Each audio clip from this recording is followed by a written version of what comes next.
আসসালামু আলাইকুম। আজকে আমি নিয়ে এসেছি আমার লেমন কফির রেসিপি। সবাই এত রিকোয়েস্ট করেছে যা বলার বাহিরে, সো শেষ পর্যন্ত নিয়ে এসেছি।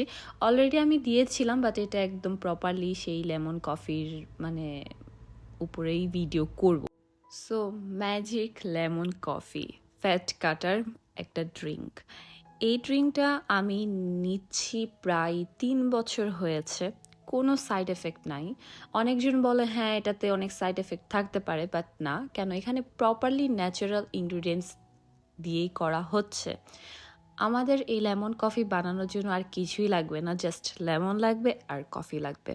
অবশ্যই ব্ল্যাক কফি হতে হবে, আর ডিক্যাফেনেট কফি হওয়া যাবে না।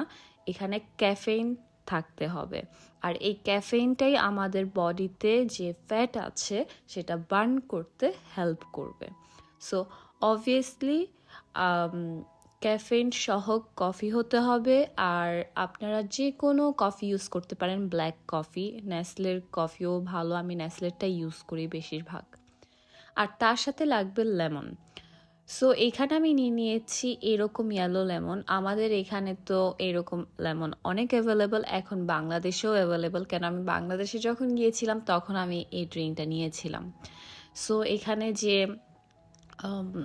লাইম বা যে গ্রিন লেমনসগুলো হয়, বাংলাদেশি লেমনগুলো, ওগুলা দিয়ে হবে না।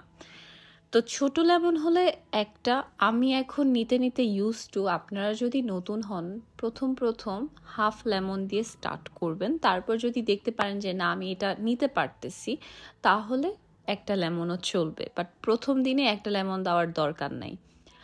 আর হচ্ছে যারা লেমন খেতেই পারে না, 1 টেবিল স্পুন হলেও ব্ল্যাক কফির মধ্যে দিতে হবে।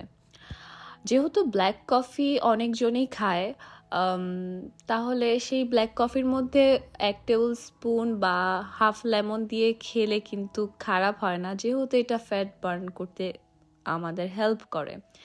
এটা খেলে সারাদিন এটা মানে এত বেশি ক্ষুধা লাগে না। তারপর আস্তে আস্তে রুচিটা একটু মানে নষ্ট হয়ে যায়। আমার যেটা মনে হয়েছে, আমার পার্সোনালি এরকমই হয়েছে যে একটু রুচিটা নষ্ট হয়ে যায়। আর এটা একদম খালি পেটে খেতে হবে। তার 30-40 মিনিট পর ব্রেকফাস্ট করতে হবে। আর যদি অ্যাসিডিটি প্রবলেম হয়, তার হলে এই ড্রিঙ্ক নেওয়ার আগে 10 মিনিট আগে একটা খেজুর খেয়ে তারপরে ড্রিঙ্কটা নেওয়া যাবে। তো এটার সাথে অবভিয়াসলি যে এটা খেলেই ফ্যাট লস হয়ে যাবে এটা কোনো মানে কথা না। এটার সাথে একটা হেলদি ডায়েট মেনটেন করতে হবে, হেলদি লাইফস্টাইল মেনটেন করতে হবে, তারপর এক্সারসাইজ করতে হবে। জিমেও যদি আপনারা না যান, বাসায় এক্সারসাইজ করতে পারেন। এটার সাথে ইন্টারমিটিং ফাস্টিংও করা যাবে। ইন্টারমিটিং ফাস্টিং সবাই জানে যে কিভাবে হয়। 16 ঘন্টা না খেয়ে 8 ঘন্টা জাস্ট খেতে হবে। সো যখনই সেই রোজাটা ভাঙেন, ফাস্টিংটা ভাঙেন, প্রথমে এই ড্রিঙ্কটা নেওয়া যাবে। তো যেটা বললাম, অলওয়েজ হেলদি খাবার চেষ্টা করতে হবে, হেলদি থাকার চেষ্টা করতে হবে। আর সাথে যদি এই ড্রিঙ্কটা থাকে তাহলে আরও বেশি হেল্পফুল হবে। আমি এটা 3 বছর ধরে নিচ্ছি। এটা আমাকে অনেক হেল্প করেছে, আমার আম্মুও নিচ্ছে। সো এটা না খেলে কি আমার মনে হয় সকালে মানে সকালটা হয়নি, এখন একটা হ্যাবিট হয়ে গিয়েছে। সো আপনারাও এখন ট্রাই করতে পারেন। আর যদি অনেক বেশি প্রবলেম হয় 1-2 দিন, তাহলে এটা আর মানে স্কিপ দিয়ে দিতে পারেন। সবার বডি এক না, এটা আমি আগে থেকে বলে দিচ্ছি।